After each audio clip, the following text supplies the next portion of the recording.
आज collected conference hall रे गोटे सेंसस ट्रेनिंग आम आयोजन करूँ। Eighty joint director of census जो भुवनेश्वर में बसुंट से और गवर्नमेंट ऑफ इंडिया रे भी जने रिप्रेजेंटेटिव भाग जोग देते। हमारा सबू तहसीलदार ऑल एग्जीक्यूटिव ऑफिसर और अदर जो सेंसस ऑफिशियल अच्छा जो बेसिक्स अच्छी केमी सेंसस ऑपरेशन हम टाइमलाइन कौन हम किए किए इंगेज हे ए विषय रे समस्त को ट्रेनिंग दिखाई। समस्त इनफॉरमेशन पे मुझे जनवाक चाहूँगी जे एटा दुई फेज रे आमर हम गोटे फेज रे फर्स्ट हाउस लिस्टिंग हम एंड सेकेंड फेज रे इनुमरेशन हम।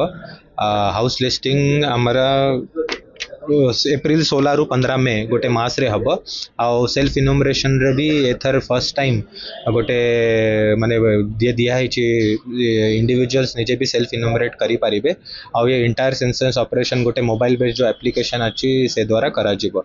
मु आशा करूछि कि हमारा कालाहांडी जिल्लार सेंसस ऑपरेशन स्मूथ हम। ने एप्रिल 15 रु हाउस लिस्टिंग एप्रिल 15 रु आरंभ हम। बट जो प्री सेंसस जो एक्टिविटीज अच्छी विलेज रे मैपिंग अच्छी हाउस लिस्टिंग अच्छी सेटा आमे ऑलरेडी एबे इमिजिएटली आरंभ करिवो।